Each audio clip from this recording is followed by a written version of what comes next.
غاضبا فظن أن لن نقدر عليه فنادى في الظلمات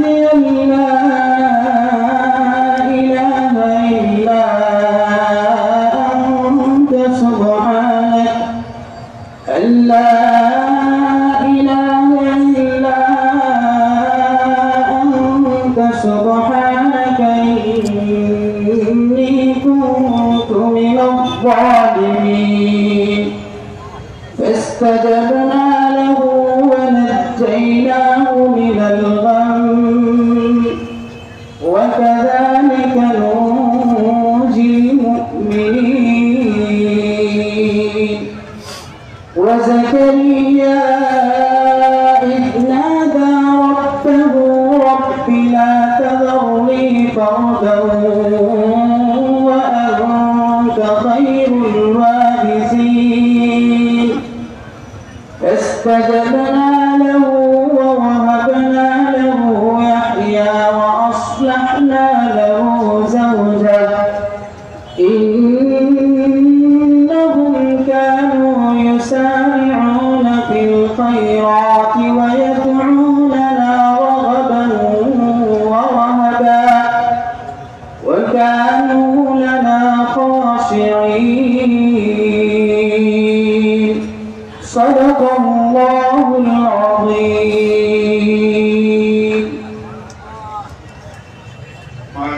ما شاء الله बहुत सुंदर तिलावत सुनলাম আমরা আওয়াজ নেই محترم حاضرین একটি ঘোষণা হযরত ওলিপুরি মাদ্দাল্লাহু বিল্লাহুল আলী লিখিত এবং হযরতের বয়ান ভিন্ন ব্যক্তির দ্বারা হযরতের সম্পাদনায় বা হযরতের নজরদারিতে ছাপানো হয়েছে বই আকৃতিতে, যেগুলো আমরা মুসলমান হিসাবে উম্মতে মুহাম্মদী হিসাবে সকলের জানা খুবই জরুরি। যে বিষয়গুলো যে সমস্ত বইয়ের মধ্যে সংরক্ষিত আছে সেই বইগুলির নাম হইল প্রকৃত আহলে সুন্নাত ওয়াল জামাত পরিচিতি, মাওয়ারিদে ওলিপুরি প্রথম ও দ্বিতীয় খণ্ড, কোরআন হাদিস থাকতে মাযহাব মানব কেন, 10টা জুলুসে ঈদে মিলাদুন নবী সাল্লাল্লাহু আলাইহি ওয়াসাল্লাম, তাসাউফ ও আত-তাফাদ্দি, এই সমস্ত বইগুলো স্টেজের পিছনে হযরতের গাড়িতে রাখা আছে। গাড়িতে লোক আছে, আপনারা সেখান থেকে সংগ্রহ করার জন্য আমরা অনুরোধ করছি। محترم حاضرین، খাদিম কোরআন পরিষদ আজ 30 বছর যাবৎ সিলেটবাসীকে পবিত্র কোরআন ও হাদিসের সঠিক তাফসীর ও ব্যাখ্যা শোনায় আসছে। যে সমস্ত মুরব্বীদের দ্বারা এই সংগঠন প্রতিষ্ঠিত হয়েছিল তারা অনেকে আমাদের পিছনে কবরবাসী হয়ে গেছেন। আমাদের মুরব্বীরা যে হযরতকে নিয়ে এই তাফসীর মাহফিলের সূচনা করেছিলেন, আল্লাহ রাব্বুল আলামিন ওনার হায়াতে আর বারাকা দান করুন, ইলম আমলে বারাকা দান করুন। ওনার পরিচয় করা দেওয়ার কোনো দরকার নাই, ওনার পরিচিতির জন্য একটি নামই যথেষ্ট, সেই নামটা হল ওলিপুরি। আমরা হযরতের যে পরিমাণ মহব্বত আজ 30 বছর যাবৎ সিলেটবাসী পাইতেছি, একটানা এবারে এক জায়গায় 3 দিন হযরতের সময় পাওয়া খুবই কঠিন। সারা দেশে ফুল দিয়ে দেখেন, এভাবে আর কোনো জায়গায় হযরত সময় দেন না। একমাত্র সিলেটবাসীকে মহব্বত করেন বিধায় এই পরিমাণ সময় আমাদেরকে দেন।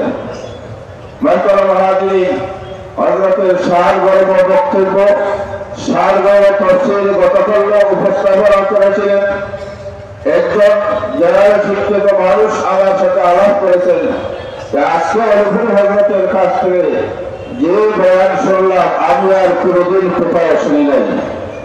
ইনশাআল্লাহ আমরা হজরতের দরবারে আবেদন করব খাদিমুল কোরআনের পক্ষ থেকে, হযরত আজকে আমাদের সামনে মূল্যবান তাফসীর উপস্থাপন করবেন। আগামীকাল হল শেষ দিবস, 30তম তাফসীর মাহফিলের শেষ দিবস। আমরা যারা আজকে উপস্থিত আছি, আমরা প্রত্যেকে আহলে সুন্নাত ওয়াল জামাতের মহব্বতে, আহলে সুন্নাত ওয়াল জামাতের আকীদায়, সহিহ কোরআন ও তাফসীরের মহব্বতে প্রত্যেকে যেন আমরা চেষ্টা করি কমপক্ষে একজন সাথী আমরা নতুন করে দাওয়াত দিয়ে আসার চেষ্টা করবো তো ইনশাআল্লাহ। বর্তমান হাজির ডান পাশে যে সমস্ত ভাই দাঁড়ায় আছেন, বারবার আপনাদের কাছে আমরা সবিনয় অনুরোধ করছি, মেহরবানি করে প্যান্ডেলের ভিতরে বসে মাহফিলের সুন্দরতা বৃদ্ধি করুন। আপনারা যত সুন্দরভাবে বসব, যত জ্ঞান মগ্ন হয়ে আমরা কথা শুনব, বর্ণনার উপস্থিতের বক্তার জবাব দিয়ে কত সুন্দরভাবে কথা আসবে। এই জন্য আমরা সবিনয় অনুরোধ করছি, দাঁড়ায় বয়ান শোনাও তো আপনাদের একটা কষ্ট আছে, এই কষ্ট কেন আপনারা পালন করে নিতেছেন? মেহরবানি করে মজলিসে বসে পারেন। মোহতারাম হাজিরিন, এই পর্যায়ে আপনাদের সামনে মহাগ্রন্থ আল কোরআন থেকে মূল্যবান তাফসীর পেশ করছেন লিসান আহলে সুন্নাত ওয়াল জামাআহ মুনাজির ইসলাম তাফসীর জগতের মুকুটবিহীন সম্রাট আল্লামা নূরুল ইসলাম ওয়ালিফুরি, আল্লামা নূরুল ইসলাম ওয়ালিফুরি হযরতের মূল্যবান তাফসীর পেশ করার জন্য খাদিমুল কোরআন পরিষদের পক্ষ থেকে সবিনয় অনুরোধ জানাচ্ছি।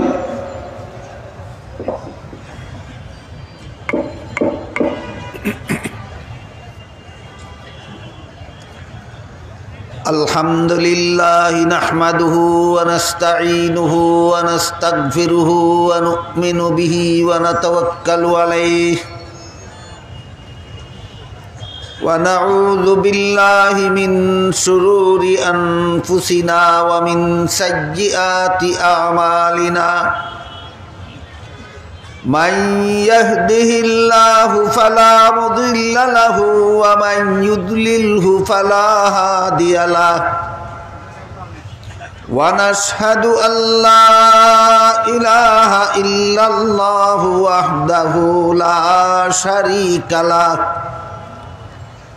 ونشهد أن سيدنا ونبينا ومولانا محمدا عبده ورسوله صلى الله تعالى عليه وعلى آله وأصحابه وبارك وسلم.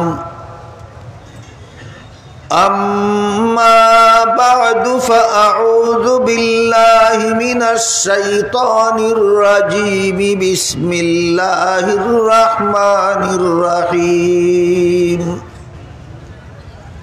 واعتصموا بحبل الله جميعا ولا تفرقوا. وقال رسول الله صلى الله عليه وسلم يد الله مع الجماعة ومن شذ شذ في النار أو كما قال عليه الصلاة والسلام. শ্রদ্ধেয় সভাপতি হযরত উলামায়ে কেরাম, সম্মানিত সুধী সমাজ,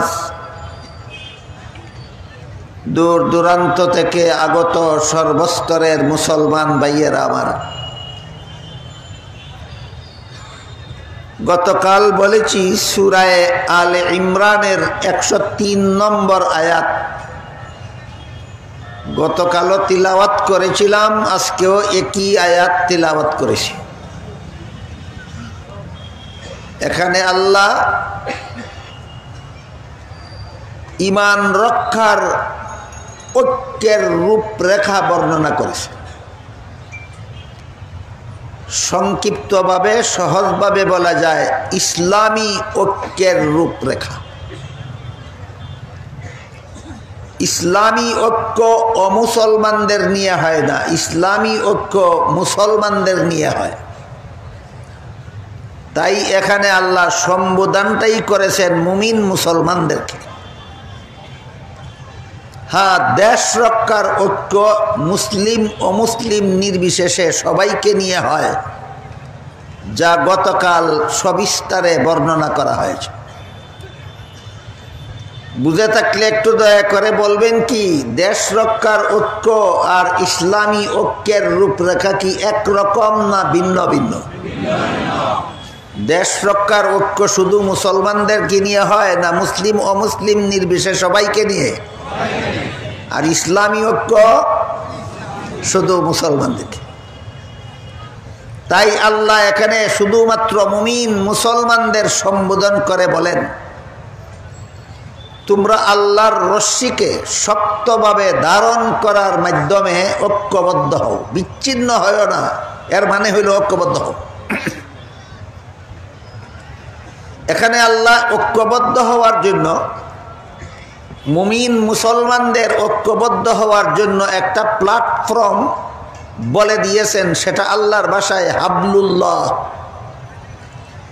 মুসলমানেরা যে প্ল্যাটফর্মে ঐক্যবদ্ধ হবে, মুসলমানেরা যে ঠিকানায় ঐক্যবদ্ধ হবে, সমস্ত মুসলমান ঠিকানাটা এই আয়াতে আল্লাহ বলে দিয়েছেন আল্লাহর ভাষায় হাবলুল্লাহ। আমরা এই শব্দটা মনে রাখি, মুসলমানদের ঐক্যের প্ল্যাটফর্ম হাবলুল্লাহ। মুসলমানদের ঐক্যের প্ল্যাটফর্ম হাবলুল্লাহ। হাবলুল্লাহ শব্দের শাব্দিক অর্থ হলো আল্লাহর রশি। সমস্ত মুফাসসিরিনে কেরাম এ ব্যাপারে একমত যে এখানে আল্লাহ রশি শব্দটা মূল অর্থে ব্যবহার করেননি, একটা রূপক অর্থে ব্যবহার করেছেন। যে কোনো ভাষার সাহিত্য সম্পর্কে যারা মোটামুটিভাবে অবগত, তাদের সকলের জানা থাকার কথা যে শব্দ যে অর্থে ব্যবহার করার জন্য অভিধানে ধার্য করা হয়, সেই অর্থেই যদি ব্যবহৃত হয় তাহলে বলা হয় শব্দটা তার মূল অর্থে ব্যবহৃত।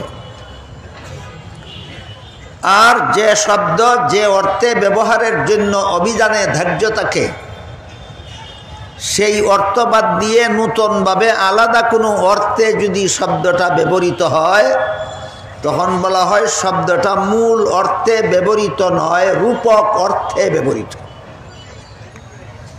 এই মূল অর্থ এবং রূপক অর্থ উভয় অর্থে শব্দ ব্যবহার হওয়ার নিয়ম প্রায় সমস্ত ভাষায় প্রচলিত আছে। বরং এটা সাহিত্যের একটা অলংকার, সাহিত্যের একটা সৌন্দর্য, যে মাঝে মধ্যে বিভিন্ন শব্দকে তার মূল অর্থে ব্যবহার না করে রূপক অর্থে ব্যবহার করা, যা সাহিত্যের একটা সৌন্দর্য। যেমন সমাজের নেতা যারা,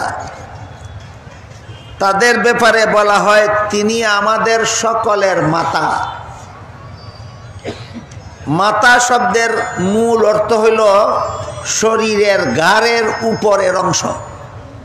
মাতা শব্দের মূল অর্থ ঘাড়ের নিচের অংশ, উপরের অংশ।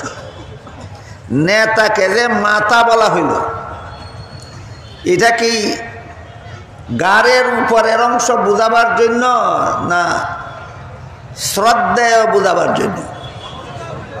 মাতা বলে শ্রদ্ধেয় বোঝা নেই, এটা মাতা শব্দের মূল অর্থ নয়, রূপক অর্থ। আঞ্চলিক ভাষায় এইরকম রূপক অর্থে শব্দ ব্যবহার করার নিয়ম আছে, শুদ্ধ ভাষায়ও নিয়ম আছে, আরবিতেও নিয়ম আছে, বাংলায়ও নিয়ম আছে। আল্লাহ পাক রব্বুল আলামিন পবিত্র কোরআনের বিভিন্ন আয়াতে বিভিন্ন শব্দকে মূল অর্থে ব্যবহার না করে রূপক অর্থে ব্যবহার করেছেন। তাই এই ব্যাপারে একটা মূলনীতি জানা থাকা দরকার। সেটা হলো, একটা শব্দকে আল্লাহ যে আয়াতে মূল অর্থে ব্যবহার করেছেন সেই আয়াতে রূপক অর্থে ব্যবহার করা কোরআনের অপব্যাখ্যা। এই শব্দটাকে আল্লাহ যে আয়াতে রূপক অর্থে ব্যবহার করেছেন সেখানে মূল অর্থে ব্যবহার করা অপব্যাখ্যা।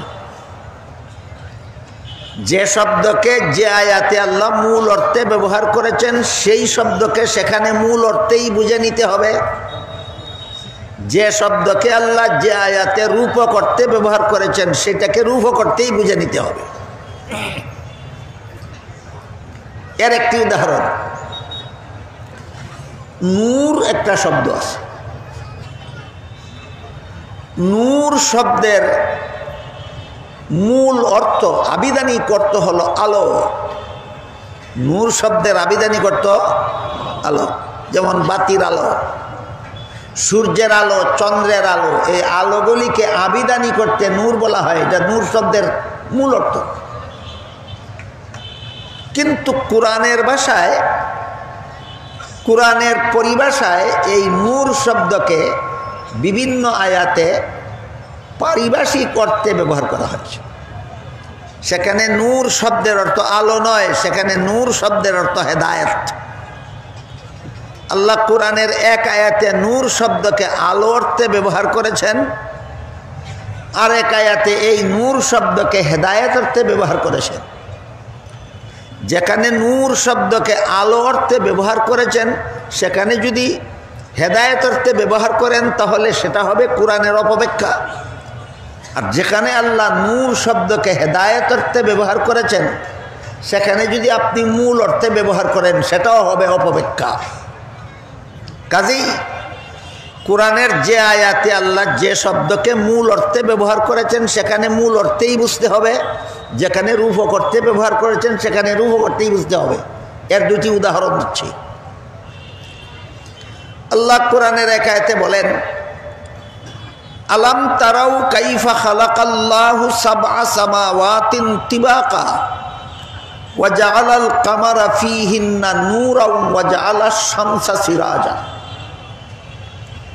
তোমরা কি গবেষণার দৃষ্টিতে তাকিয়ে দেখো না আল্লাহ কেমন ভাবে স্তরে স্তরে 7টি আসমান সৃষ্টি করেছেন এবং আসমানগুলিতে চন্দ্রকে নূর হিসাবে স্থাপন করেছেন আর সূর্যকে বাতি স্বরূপ স্থাপন করেছেন। এখানে যে চন্দ্রকে আল্লাহ নূর বলেছেন এটা পারিভাষিক অর্থে নয়, আবিধানিক অর্থে। চন্দ্রকে নূর বলা হয়েছে হেদায়েত অর্থে নয়। চন্দ্র আমাদের হেদায়েত নয়, চন্দ্রকে আল্লাহ নূর বলেছেন আবিধানিক অর্থে, অর্থাৎ আলো। তাহলে যে আয়াতে আল্লাহ চন্দ্রকে নূর বলেছেন হেদায়েত অর্থে চন্দ্রকে নূর বলেছেন না আলো অর্থে? আলো অর্থে। আবার অন্য আয়াতে আল্লাহ বলেন, আল্লাহু নূরুস সামাওয়াতি ওয়াল আরদ। আল্লাহ আসমান জমিনের নূর। এখানে নূর শব্দকে আল্লাহ আলো অর্থে ব্যবহার করেননি, এখানে নূর শব্দকে আল্লাহ হেদায়েত অর্থে ব্যবহার করেছেন। আসমান জমিনে যত আলো আছে এইগুলি আল্লাহ না। তাহলে আল্লাহ আসমান জমিনের নূর কথার অর্থ হলো আসমান জমিনের সব কিছুর হেদায়েত দাতা হলেন আল্লাহ। এই নূর শব্দকে একবার চন্দ্রকে নূর বলা হয়েছে, আবার আরেক আয়াতে আল্লাহকে নূর বলা হয়েছে। আমার কথা বুঝে থাকলে একটু দয়া করে বলবেন কি, যেখানে চন্দ্রকে নূর বলা হয়েছে এটা কি পারিভাষিক করতে না আবিধানিক করতে? আবিধানিক করতে। আর যে আয়াতে আল্লাহকে নূর বলা হয়েছে সেটা কি আবিধানিক করতে না কোরআনের পরিভাষা? এই হইল মূল অর্থ আর রূপক অর্থ পার্থক্য করে চিনার উদাহরণ। যেভাবে নূর শব্দকে আল্লাহ কোনো আয়াতে মূল অর্থে ব্যবহার করেছেন, কোনো আয়াতে রূপক অর্থে ব্যবহার করেছেন, তেমনিভাবে রশি শব্দটাকেও আল্লাহ আমাদের আলোচ্য আয়াতে মূল অর্থে নয় রূপক অর্থে ব্যবহার করেছেন। তেমনিভাবে আরেক আয়াতে আল্লাহ সুতা সুতা সুতা সুতা শব্দকেও রূপক অর্থে ব্যবহার করেছেন, মূল অর্থে নয়। যেমন সেহরি খাওয়ার বিধান সম্বলিত আয়াতে আল্লাহ বলেন, ফাকুলু ওয়াশরাবু হাত্তা ইয়াতাবায়্যানা লাকুমুল খাইতুল আবয়াদু মিনাল খাইতিল আসওয়াদি মিনাল ফাজর। তোমরা ততক্ষণ পর্যন্ত সেহরি খাও যতক্ষণ পর্যন্ত সাদা সুতা আর কালো সুতা পৃথকভাবে দেখা না যায়। আল খাইতুল আবিয়াদ শব্দের মূল অর্থ হইল সাদা সুতা, আল খাইতুল আসওয়াদ শব্দের মূল অর্থ হলো কালো সুতা। আয়াত নাজিল হওয়ার পরে একজন সাহাবী এখানে সুতাকে মূল অর্থে বুঝেছেন, বুঝে সেহরি খেতে বসেছেন। এক পায়ে একটা সাদা সুতা বেঁধেছেন, আরেক পায়ে একটা কালো সুতা বেঁধেছেন। যতক্ষণ পর্যন্ত সাদা সুতা এবং কালো সুতার রং পৃথকভাবে বোঝা না যায় ততক্ষণ পর্যন্ত সেহরি খেয়েছেন। পরের দিন যখন রাসূলের কাছে ঘটনা বর্ণিত হলো, তখন রাসূল বলে দিলেন, এখানে সুতা শব্দকে আল্লাহ মূল অর্থে ব্যবহার করেননি, বরং রূপক অর্থে ব্যবহার করেছেন। ভোর রাত্রে পূর্বাকাশ যখন অন্ধকার কালো রং ধারণ করে, আকাশের সেই কালো রংটাকে আল্লাহ রূপক অর্থে কালো সুতা বলেছেন। তারপর সেই কালো রং দূরীভূত হয়, যখন আকাশ ফর্সা হয় সাদা রং ধারণ করে, তখন আকাশের সাদা রংকে আল্লাহ এখানে সাদা সুতা বলেছেন। বুঝে থাকলে বলুন, সেহরির বিধান সম্বলিত আয়াতে সাদা সুতা এবং কালো সুতা শব্দ দুটি আল্লাহ মূল অর্থে ব্যবহার করেছেন না রূপক অর্থে? এই হইল রূপক অর্থের পরিচয় এবং উদাহরণ। ঠিক তেমনিভাবে আমাদের আলোচ্য আয়াত সূরা আলে ইমরানের 103 নম্বর আয়াতে যে আল্লাহ বলেছেন, ওয়া তাসিমু বিহাবলিল্লাহি জামিআন ওয়া লা তাফাররাকু, তোমরা আল্লাহর রশিকে শক্তভাবে ধারণ করে ঐক্যবদ্ধ হও। এখানে রশি শব্দটাকেও আল্লাহ মূল অর্থে নয় রূপক অর্থে ব্যবহার করেছেন। তাই মুফাসসিরিন কেরাম তাফসীরের কিতাবে লিখেছেন, এখানে আল্লাহ রশি শব্দকে যে অর্থে ব্যবহার করেছেন সেটা দড়ি নয়। দড়ি দড়ি বুঝেন তো?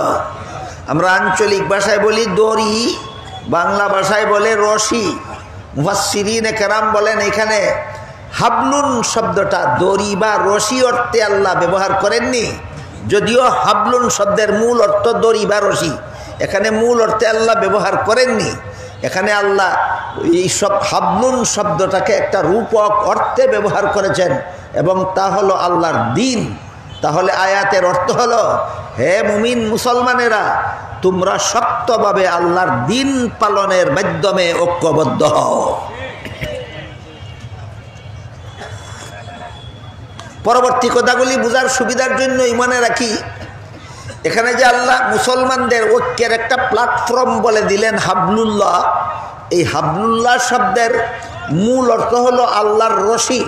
কিন্তু এখানে রশি বোঝাবার জন্য আল্লাহ হাবলুন শব্দ ব্যবহার করেননি, আল্লাহর দ্বীন বোঝাবার জন্য হাবলুল্লাহ শব্দ ব্যবহার করেছেন।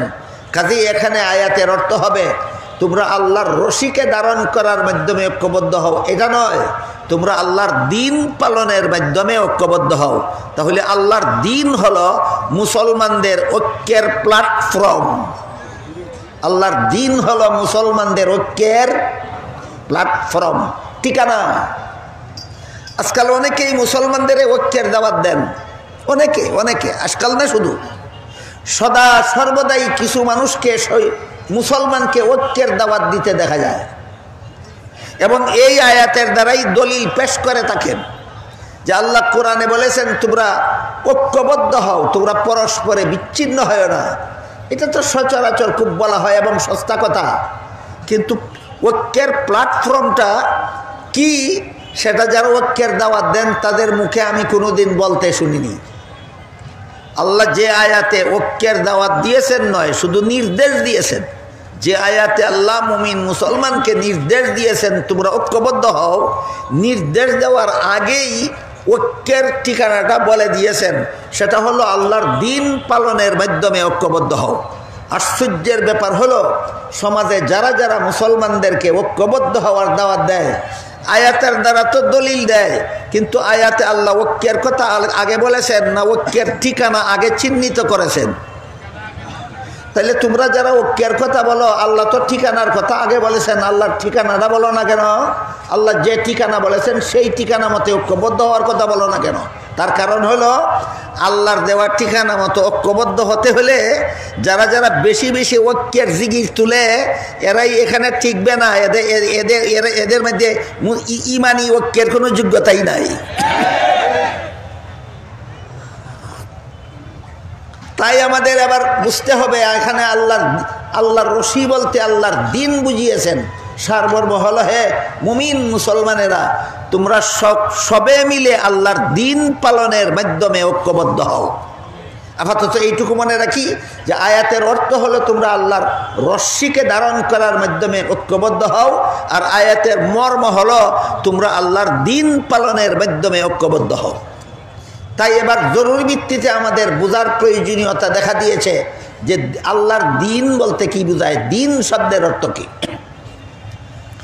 এখানেও একটা আশ্চর্য ব্যাপার আছে, সেটা হলো এই দিন শব্দটা আল্লাহ কোরআনের যত আয়াতে ব্যবহার করেছেন সবগুলি আয়াতে একই অর্থে আল্লাহ দিন শব্দ ব্যবহার করেননি। আল্লাহ কোরআনের বিভিন্ন আয়াতে দিন শব্দকে বিভিন্ন অর্থে ব্যবহার করেছেন। এই কথাটা মনে রাখুন সামনের কথাগুলি বোঝার জন্য।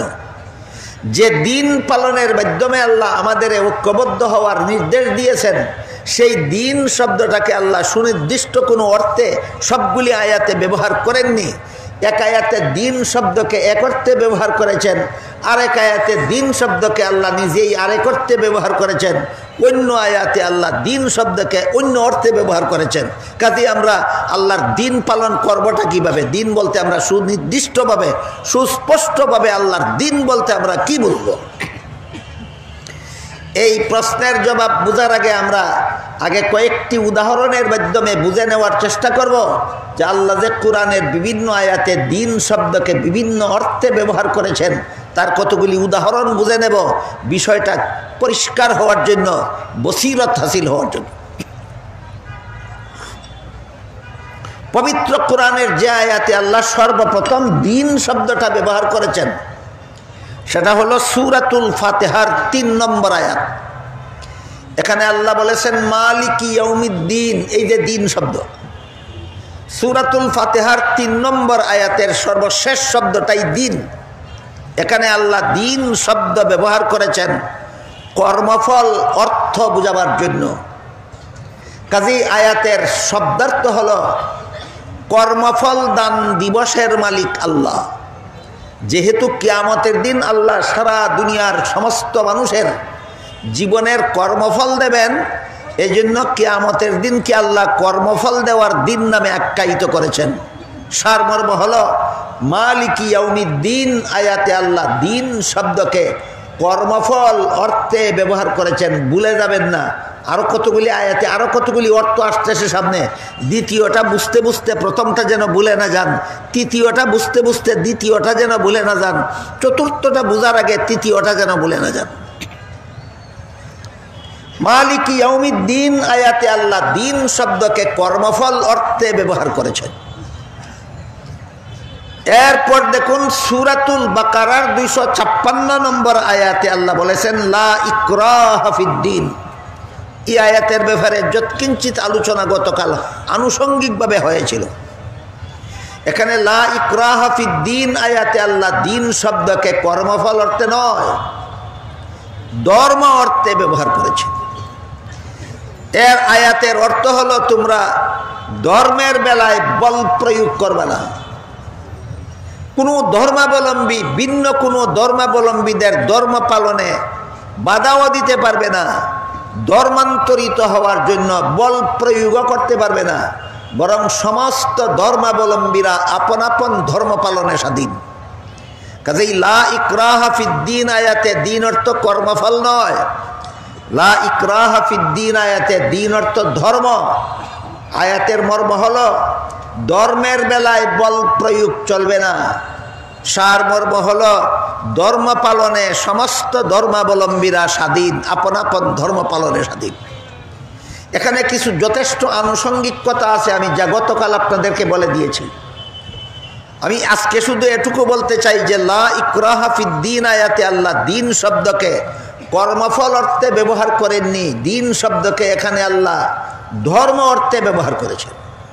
তারপরে দেখুন আরেকটি আয়াতে দিন শব্দকে আল্লাহ এই উভয় অর্থে ব্যবহার করেছেন। আরেক আয়াতে দিন শব্দ আল্লাহ ব্যবহার করেছেন কর্মফল অর্থ বোঝাবার জন্য ও ধর্ম অর্থ বোঝাবার জন্য।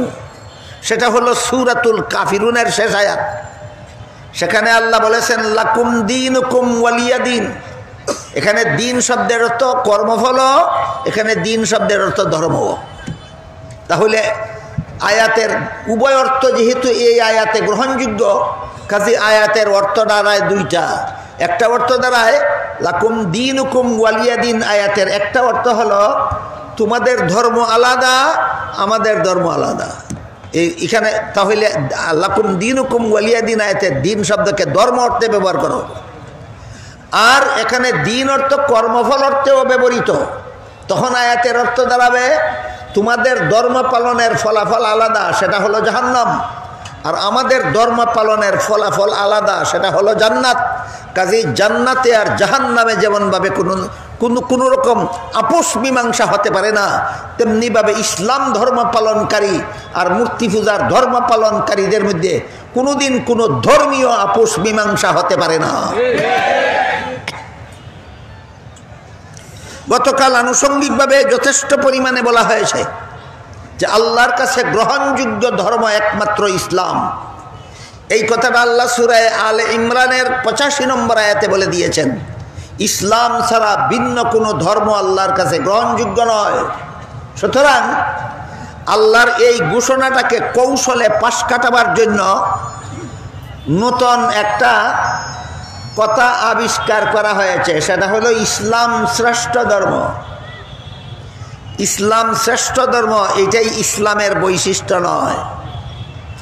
ইসলামকে শ্রেষ্ঠ ধর্ম বললে মর্ম দাঁড়ায় বাকিগুলি ধর্ম, তবে শ্রেষ্ঠ নয়। ইসলামকে শ্রেষ্ঠ ধর্ম বললে মর্ম কি দাঁড়ায়? বাকিগুলিও ধর্ম, যদিও শ্রেষ্ঠ নয়। এটা সূরা আল ইমরানের 85 নম্বর আয়াতের সাথে সম্পূর্ণ সাংঘর্ষিক। সুতরাং ইসলাম শ্রেষ্ঠ ধর্ম, এটা ইসলামের বৈশিষ্ট্য নয়। ইসলামের একমাত্র বৈশিষ্ট্য হলো ইসলাম ছাড়া আর কোনো ধর্মই গ্রহণযোগ্য নয়। পার্থক্য আছে কিনা দুই কথায়? ইসলাম শ্রেষ্ঠ ধর্ম বলার মধ্যে একটা কূটকৌশল আছে। ইসলামকে শ্রেষ্ঠ ধর্ম বলার মধ্যে একটা অপকৌশল আছে। সেই অপকৌশলের মাধ্যমে অন্যান্য ধর্মগুলিকেও নীরবে স্বীকৃতি প্রদান করা হয়। ইসলামকে শ্রেষ্ঠ ধর্ম বললে অন্যান্য ধর্মকেও কৌশলে স্বীকৃতি প্রদান করা হয়। অথচ আল্লাহ সূরা আলে ইমরানের 85 নম্বর আয়াতে বলে দিয়েছেন আর কোনো ধর্মই আল্লাহর কাছে স্বীকৃত নয়, একমাত্র ইসলাম ধর্মই আল্লাহর কাছে গ্রহণযোগ্য ধর্ম। বুঝে থাকলে একবার বলুন, ইসলামকে শ্রেষ্ঠ ধর্ম বললে ইসলামের বৈশিষ্ট্য প্রকাশ পায় না একমাত্র গ্রহণযোগ্য ধর্ম বলতে হবে? যেহেতু আল্লাহ কুরআনের সূরা আল ইমরানের 85 নম্বর আয়াতে ইসলামকেই একমাত্র গ্রহণযোগ্য ধর্ম বলে দিয়েছেন, কাজেই সরাসরি হোক, প্রত্যক্ষভাবে হোক আর পরোক্ষভাবে হোক, সরাসরি হোক আর কৌশলে হোক, এই কথা যারা এড়িয়ে যাবে, পাশ কেটে যাবে, এই কথা যারা বিশ্বাস করবে না, এই কথা যারা স্বীকার করবে না যে ইসলাম ছাড়া আর কোনো ধর্মই আল্লাহর কাছে গ্রহণযোগ্য নয়, পরিষ্কার ভাষায় এই কথা যারা স্বীকার করবে না, এরা সূরা আলে ইমরানের 85 নম্বর আয়াত মানে না, যারা কোরআনের আয়াত মানে না, এরা মুসলমান নয়।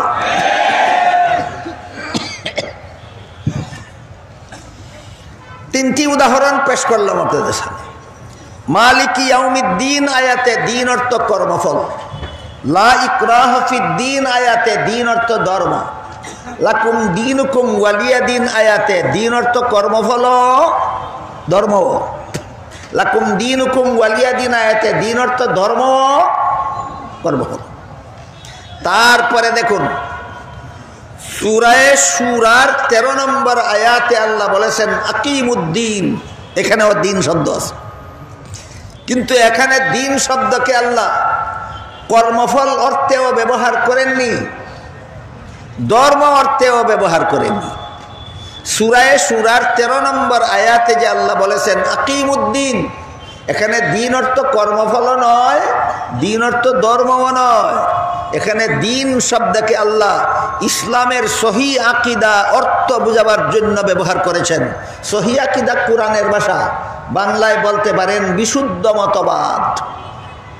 আকিমুদ্দিনের অর্থ হলো তোমরা যারা মুসলমান হওয়ার দাবি করো, তোমরা ইসলামের বিশুদ্ধ মতবাদে অটল থাকো। আল্লাহ মুসলমানদেরকে সম্বোধন করে নির্দেশ দিচ্ছেন, হে মুসলমানেরা, তোমরা ইসলামের বিশুদ্ধ মতবাদে অটল থাকো। সুতরাং সূরায়ে শূরার 13 নম্বর আয়াতে যে আল্লাহ বলেছেন আকিমুদ্দিন, এখানে দিন অর্থ ধর্মও নয়, এখানে দিন অর্থ কর্মফল নয়, এখানে দিন অর্থ ইসলামের বিশুদ্ধ মতবাদ। কেন আল্লাহ এই নির্দেশটা দিলেন? কারণ রাসূলের যুগেও এমন যথেষ্ট পরিমাণ মানুষ ছিল যারা নিজেদের ধর্ম ইসলাম বলে দাবি করত, কিন্তু ভ্রান্ত মতবাদে বিশ্বাসী ছিল। এদেরকে সতর্ক করে দিয়ে আল্লাহ সূরায়ে শূরার 13 নম্বর আয়াতে বলেছেন, সত্যই যদি মুসলমান হয়ে থাকো, ইসলামের নামে ভ্রান্ত মতবাদ পোষণ করা যাবে না।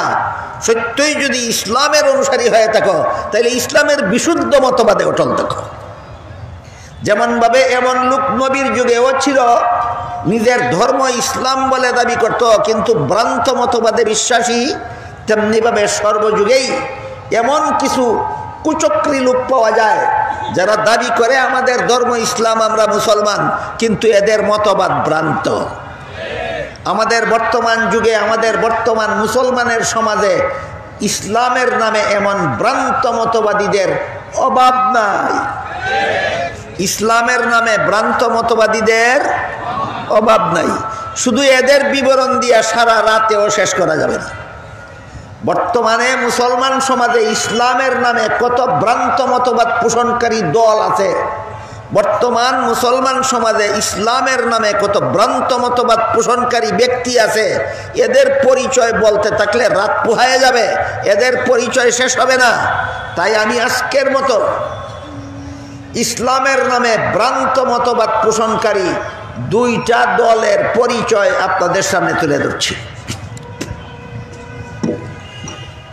আল্লাহ পাক রব্বুল আলামিন পবিত্র কোরআনের সূরায়ে আহজাবের 40 নম্বর আয়াতে আমাদের নবীকে একটি বিশেষ উপাধি প্রদান করেছেন, সেটা হলো খাতামুন নবিয়্যিন। আমাদের নবীর অনেকগুলি উপাধি আছে কোরআনে, এর মধ্যে এই উপাধিতে মনে রাখুন, আমাদের নবীর একটি উপাধি দিয়েছেন আল্লাহ সূরায়ে আহজাবের 40 নম্বর আয়াতে, খাতামুন নবিয়্যিন। কি উপাধি? খাতামুন নবী। এই খাতামুন নবিয়্যিনের তাফসীর বা ব্যাখ্যা করে রাসূল করিম সাল্লাল্লাহু আলাইহি ওয়াসাল্লাম হাদিস শরীফে বলেন, লা তাকুমুস সাআতু হাত্তা ইউবআসা দাজ্জালুনা কাজ্জাবুনা কুল্লুহুম ইয়াজআমু আন্নাহু নাবিয়্যুন ওয়া আনা খাতামুন নাবিয়্যিনা লা নাবিয়্যা বাদি। এর অর্থ হলো, আমার পরবর্তী কেউ নবী হওয়ার দাবি করলে সে হবে মিথ্যাবাদী দাজ্জাল। কারণ বর্ণনা করে রাসূল বলেন, আমার পরবর্তী কেউ নবী হওয়ার দাবি করলে সে মিথ্যাবাদী দাজ্জাল হবে। কেন? তার কারণ হলো, আমাকে যে আল্লাহ খাতামুন নবিয়্যিন উপাধি দিয়েছেন, এর অর্থ হলো আমার পরে আর কোনো নবী নাই, আমি শেষ নবী। এবার বলুন, কোরআনে আল্লাহ বলেছেন খাতামুন নবিয়্যিন, হাদিসে রাসূল তার অর্থ বলেছেন শেষ নবী। কোরআনের সূরায়ে আহজাবের 40 নম্বর আয়াতে আল্লাহ আমাদের নবীকে খাতামান নবিয়্যিন উপাধি দিয়েছেন, আর হাদিস শরীফে আল্লাহ রাসূল এর অর্থ বলে দিয়েছেন, এর অর্থ শেষ নবী। এবার বলুন, কাদিয়ানীরা এই কথাটা কি মানে না, কিন্তু তাদের দলের নাম দিয়েছে কি আহমদিয়া মুসলিম জামাত। মুসলিম জামাত অর্থ মুসলমানের দল, মুসলিম জামাত অর্থ মুসলমানের দল। কাদিয়ানীরা নিজেদেরকে মুসলমানের দল বলে দাবি করে, সূরা আহজাবের 40 নম্বর আয়াত মানে না। বলেন ইসলামের বিশুদ্ধ মতবাদে অটল আছে না ইসলামের নামে ভ্রান্ত মতবাদ? এই রকমের বাটপারি যেন ইসলাম নিয়ে কেউ করতে না পারে, এই জন্য আল্লাহ সতর্ক করে দিয়ে সূরা শুরার 13 নম্বর আয়াতে বলেছেন আকিমুদ্দিন, ইসলামের বিশুদ্ধ মতবাদে অটল থাকো, সত্যই যদি তুমি মুসলমান হয়ে থাকো। এখানে একটু আনুষঙ্গিক আলোচনা আছে, এই খাতামুন নবিয়্যিন সম্পর্কে একটু আনুষঙ্গিক আলোচনা আছে। সেটা হলো যে হাদিসে আল্লাহ রসুল খাতামুন নবিয়্যিনের অর্থ বলে দিয়েছেন, হাদিসটা হলো আনা খাতামুন নবিয়্যিনা লা নাবিয়্যা বাদি। আমি যে খাতামুন নবিয়্যিন এর অর্থ হলো আমার পরে কোনো নবী নাই। একটু গভীরভাবে লক্ষ্য করতে হবে। খাতামুন নবিয়্যিনের অর্থ করতে গিয়ে রাসূল আমার পরে কোনো নবী আসবেন না বলেননি, বলেননি আমার পরে কোনো নবী আসবেন না, বলেছেন আমার পরে কোনো নবী নাই। আমার কথা বুঝে থাকলে বলুন, আসবেন না বলেছেন না নাই বলেছেন? কেন আসবেন না বললেন না, কেন নাই বললেন? তাইলে আসবেন না আর নাই এর মধ্যে পার্থক্য কি? এইটা না বোঝার কারণে আজকাল অনেক সরল মুসলমান কাদিয়ানীদের খপ্পরে পড়ে তাদের শয়তানি প্রশ্নের জবাব দিতে না পেরে কাদিয়ানী হয়ে যায়। কাজেই সর্বস্তরের মুসলমানের ইমান হেফাজতের জন্য আসবেন না এবং নাইয়ের পার্থক্যটা পরিষ্কারভাবে বুঝে নেওয়া দরকার, যেন কাদিয়ানীদের খপ্পরে পড়ে আমরা কেউ ইমান ধ্বংস না করি। যদি রাসূল বলতেন আনা খাতামুন নবিয়্যিনা লা ইয়াজিআ নবিয়্যুম বাদি, এভাবে যদি বলতেন তাহলে হাদিসের অর্থ হতো আমার পরে কোনো নবী আসবেন না। এভাবে রাসূল বলেননি। আমার পরে দুনিয়াতে কোনো নবী আসবেন না এভাবে বলেননি, বলেছেন আমার পরে কোনো নবী নাই। আবার বলুন, আসবেন না বলেছেন না নাই বলেছেন? কেন আসবেন না আর নাইয়ের মধ্যে পার্থক্য কি? আমরা তো মনে করি আসবেন না আর নাই এক কথাই।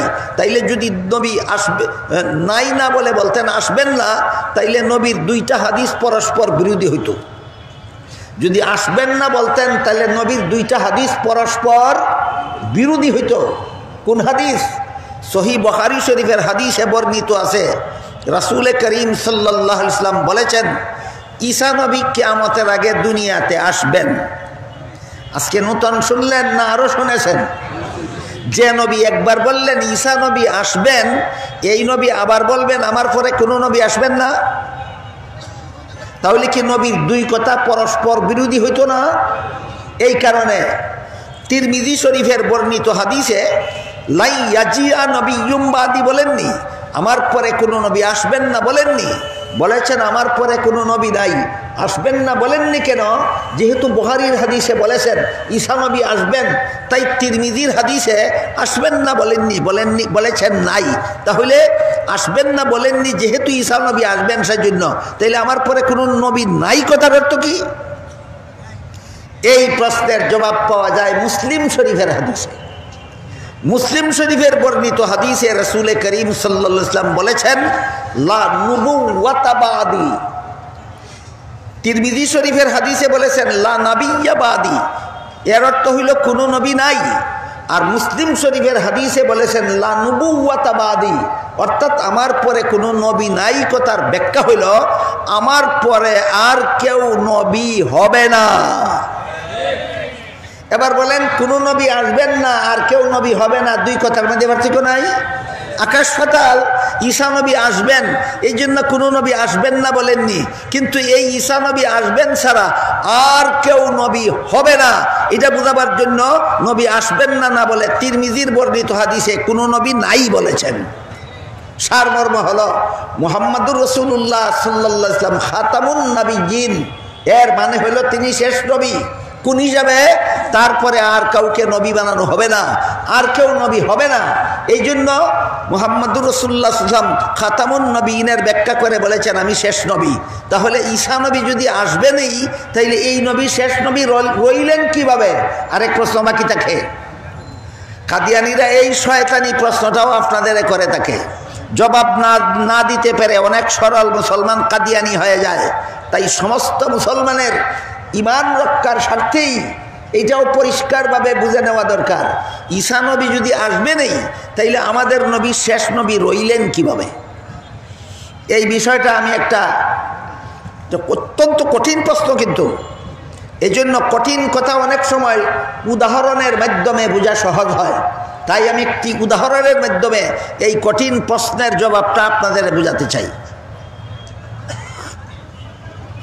ধরুন একজন রোগীকে কয়েকজন ডাক্তার পালাক্রমে চিকিৎসা করলেন।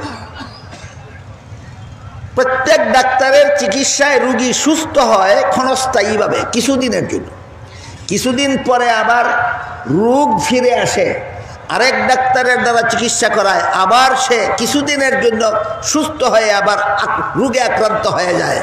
এভাবে ডাক্তার পাল্টাতে পাল্টাতে শেষ পর্যন্ত এমন একজন ডাক্তারের দ্বারা রোগী তার চিকিৎসা করালো, যে ডাক্তারের চিকিৎসায় রোগী যে সুস্থ হইল আর জীবনে কোনোদিন অসুস্থ হইল না।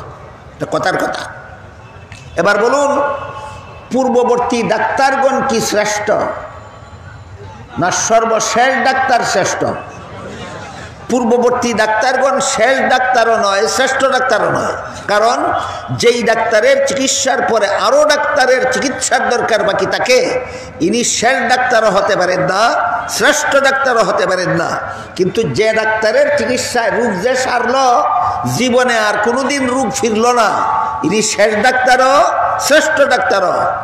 মর্ম হলো, যে ডাক্তারের চিকিৎসার পরে রোগীর জীবনে আর কোনো ডাক্তারের চিকিৎসার দরকার বাকি থাকে না, তিনি শেষ ডাক্তারও শ্রেষ্ঠ ডাক্তারও।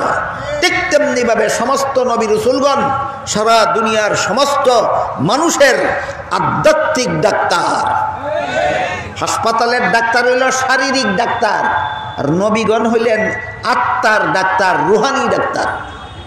অন্যান্য নবী রাসূলগণের আগমনের দ্বারা কিছু মানুষ ইমানদার হইতো, নবী বিদায় হওয়ার পর কিছুদিন পরে আবার সব বেঈমান হইয়া যেত।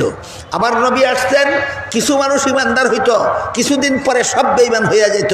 আবার কিছুদিন পর নবী আসার পর কিছু মানুষ ইমানদার হইতো, নবী বিদায়ের পরে সব বেঈমান হইয়া যেত। এইভাবে নবী আসতে আসতে আসতে আসতে সর্বশেষে মুহাম্মদুর রাসূলুল্লাহ আসলেন।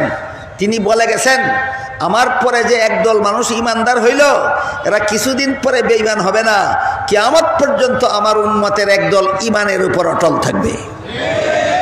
তাহলে রুহানি ডাক্তারদের মধ্যে অন্যান্য রুহানি ডাক্তার ছিলেন সাময়িক ডাক্তার, আর মুহাম্মদুর রাসূলুল্লাহ মানব জাতির রুহানি ডাক্তারদের মধ্যে হইলেন স্থায়ী ডাক্তার।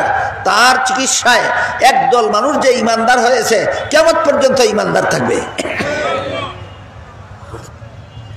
এবার বলুন, শেষ ডাক্তারের চিকিৎসায় রোগী সুস্থ হয়ে যাওয়ার পর পূর্ববর্তী কোনো ডাক্তার যদি রোগীর বাড়িতে আসে, রোগীর চিকিৎসার জন্য নয়, রোগীকে পরীক্ষা করার যন্ত্রপাতি রোগীর বাড়িতে রেখে গেছিল, ওইগুলি নেওয়ার জন্য। একটু মনোযোগে শুনুন, শেষ ডাক্তারের চিকিৎসার দ্বারা রোগী স্থায়ীভাবে সুস্থ হয়ে যাওয়ার পর পূর্ববর্তী কোনো ডাক্তার যদি রোগীর বাড়ি আসে, রোগীর চিকিৎসার জন্য নয়, রোগীকে পরীক্ষা নিরীক্ষা করার জন্য যে কিছু যন্ত্রপাতি রোগীর বাড়ি রেখে গিয়েছিল, সেগুলি নেওয়ার জন্য আসে, তাইলে শেষ ডাক্তার কি শেষ ডাক্তার থাকে না? বুঝে শুনে বলুন। পূর্ববর্তী ডাক্তার রোগীর বাড়ি আসলো রোগীর চিকিৎসার জন্য না নিজের দরকারে? এমন ডাক্তার রোগীর বাড়ি 100 বার আসলেও শেষ ডাক্তারই থাকে। ঠিক তেমনিভাবে ঈসা আলাইহিস সালাম কিয়ামতের আগে দুনিয়াতে আসবেন, এই উম্মতের হেদায়েতের জন্য নয়, এই উম্মতের হেদায়েতের জন্য মুহাম্মদুর রাসূলুল্লাহর শুভাগমন যথেষ্ট। ঈসা নবী দুনিয়াতে আসবেন তার একটা নিজের দরকারে। কি দরকারটা? আল্লাহ কোরআনে বলে দিয়েছেন, ইয়া ঈসা ইন্নী মুতাওয়াফিকা ওয়া রাফিউকা ইলাইয়া। ঈসা আলাইহিস সালামকে হত্যা করার জন্য যেই ঘরের ভিতরে ঈসা নবী একা একা ছিলেন, সেই ঘরে যে সমস্ত শত্রুরা অস্ত্রশস্ত্র নিয়ে প্রবেশ করেছিল, আল্লাহ পাক রব্বুল আলামিন তাদের হাত থেকে হেফাজতের জন্য ঈসা নবীকে মরণ ব্যতি রেখে সশরীরে জীবিত অবস্থায় আসমানে উঠিয়ে নিচ্ছিলেন আর বলছিলেন, ও ঈসা, শত্রুদের হাত থেকে তোমাকে হেফাজতের জন্য মরণ বাকি রেখেই আসমানে উঠিয়ে নিচ্ছি। যেহেতু তোমার মরণটা বাকি রইল, তাই এই কাজটা সম্পন্ন করার জন্য তোমাকে ভবিষ্যতে আবারও দুনিয়াতে পাঠাবো। এবার বলুন, ঈসা নবী দুনিয়াতে আসবেন, দুনিয়ার মানুষের হেদায়েতের বাকি ছিল না দুনিয়াতে ওনার কাজ বাকি ছিল? রুগীর বাড়িতে ডাক্তার আসলো রুগীর চিকিৎসার জন্য না ডাক্তারের নিজের দরকারে? ডাক্তারের নিজের দরকারে রুগীর বাড়ি হাজারবার গেলেও শেষ ডাক্তারই থাকে। তেমনিভাবে ঈসা নবী দুনিয়াতে নিজের দরকারে হাজারবার আসলেও খাতামুন নবিয়্যিনই থাকেন। এবার বলুন, সূরা আহজাবের 40 নম্বর আয়াতে আল্লাহ আমাদের নবীকে খাতামুন নবিয়্যিন উপাধি দিয়েছেন। এর অর্থ হলো শেষ নবী। এই শেষ নবীর ব্যাখ্যা এতক্ষণে আপনাদের সামনে দিয়ে আমি শেষ করলাম। এই হলো শেষ নবীর ব্যাখ্যা। কাদিয়ানীরা মুহাম্মদুর রাসূলুল্লাহকে শেষ নবী মানে না। এর মানে হলো সূরা আহজাবের 40 নম্বর আয়াত মানে না। যে কোরআনের আয়াত মানে না, সে মুসলমান না কাফের? দলের নাম কি দিয়েছে? মুসলমানের দল। কাফেরের দল কাদিয়ানি, কাফেরের দল নাম দিয়েছে মুসলমানের দল। বলেন, ইসলাম ধর্মকে নিয়ে বাটপারি কিনা? এভাবে যেন কেউ ইসলাম ধর্মকে নিয়ে বাটপারি করতে না পারে, এভাবে যেন কেউ মুসলমানকে বাটপারি করে দুঃখ দিতে না পারে, এই জন্য আল্লাহ সূরার 13 নম্বর আয়াতে বলেছেন, আকিমুদ্দিন, সত্যই যদি মুসলমান হয়ে থাকো, কুফরি আকীদা পোষণ করবে না, বাতিল আকীদা পোষণ করবে না, ইসলামের সহি আকীদায় অটল থাকো, ইসলামের বিশুদ্ধ মতবাদে অটল থাকো। উদাহরণ বুঝাতে থাকলে বলুন, আমাদের যুগে যে সমস্ত দল ইসলামের নামে ভ্রান্ত মতবাদ পোষণ করে, এর মধ্যে একটা দলের নাম কাদিয়ানি কিনা? যে সমস্ত দল ইসলামের নামে ভ্রান্ত মতবাদ পোষণ করে, এদের মধ্যে একটা দল কাদিয়ানি কিনা? এর মধ্যে একটা দল কাদিয়ানি। এই ভ্রান্ত মতবাদের দুইটা ব্যাখ্যা আছে। একটা হলো এমন ভ্রান্ত মতবাদ যে ভ্রান্ত মতবাদ পোষণ করলে কুরআন অমান্য করা অবধারিত হয়ে পড়ে। যে ভ্রান্ত মতবাদ পোষণ করলে কুরআন আর মানা হয় না। যেমন কাদিয়ানীরা গোলাম আহমদ কাদিয়ানীকে নবী মেনে নিলে সূরা আহজাবের 40 নম্বর আয়াত মানা হয় না। এইরকম ভ্রান্ত মতবাদ যদি কেউ ইসলামের নামে পোষণ করে, তার ধর্ম ইসলাম থাকে না, সে মুসলমান থাকে না, সে কাফের হয়ে যায়। এর জ্বলন্ত দৃষ্টান্ত হলো কাদিয়ানী। আরেক রকম ভ্রান্ত মতবাদ আছে যেটা পোষণ করলে কাফেরও হয় না, নির্ভেজাল মুসলমানও থাকে না। এটা দ্বিতীয় প্রকার ভ্রান্ত মতবাদ। আমার কথা বুঝে থাকলে বলুন, ইসলামের নামে ভ্রান্ত মতবাদ কত প্রকার? এক প্রকার ভ্রান্ত মতবাদের দ্বারা কাফের হয়ে যায়, এর উদাহরণ হলো কাদিয়ানী। আরেক প্রকার ভ্রান্ত মতবাদের দ্বারা কাফেরও হয় না, নির্ভেজাল মুসলমানও থাকে না, এর উদাহরণ হলো সাদিয়ানি। প্রথম দলের উদাহরণ কাদিয়ানি আর দ্বিতীয়টার উদাহরণ সাদিয়ানি। এবার এই সাদিয়ানির পরিচয় শুনুন। পবিত্র কোরআনের এক আয়াতে আল্লাহ পাক রব্বুল আলামিন হযরত ইব্রাহিম আলাইহিস সালামের সাথে কথোপকথনের মাধ্যমে বলেছিলেন, লা ইয়ানালু আহদিজ জালিমিন। ইব্রাহিম আলাইহিস সালাম আল্লাহর কাছে আবেদন করেছিলেন, হে আল্লাহ, আমার নেক্সট জেনারেশনকেও আপনি নবী বানান, আমার পরবর্তী প্রজন্মরাও যেন নবী হয়। আল্লাহ তার এই প্রস্তাবের জবাবে বলেছিলেন, লা ইয়ানালু আহদিজ জালিমিন। আমি কারো প্রজন্মের ভিত্তিতে নবী বানাই না। আমি কোনো মানুষকে নবী বানাবার জন্য সবচেয়ে বড় শর্ত হলো বেগুনাহ হতে হবে। গুনাহগারদেরকে আমি নবী বানাই না। নবী হওয়ার জন্য সবচেয়ে বড় শর্ত, নবীর জন্য আজীবন বেগুনাহ হতে হবে। নবীর জন্য আজীবন বেগুনাহ হতে হবে। নবীদের জন্য আল্লাহ যে এই একটা মূল্যবান সবচেয়ে বড় মূলনীতি নির্ধারণ করে দিলেন, বলুন এই মূলনীতিটা এক দুইজন নবীর বেলায় না সকল নবীর বেলায় সামগ্রিক মূলনীতি? সকল নবীর বেলায় আল্লাহ কোরআনে সামগ্রিক মূলনীতি বলে দিয়েছেন, লা ইয়ানালু আহদিজ জালিমিন। গুনাহগারদেরকে আমি নবী বানাই না, যাদেরকে নবী বানাই এরা জীবনে কোনোদিন গুনাহ করে না। যে হলো নবী হওয়ার জন্য সবচেয়ে বড় পূর্ব শর্ত, নবী হয়ে থাকেন বেগুনাহ। কিন্তু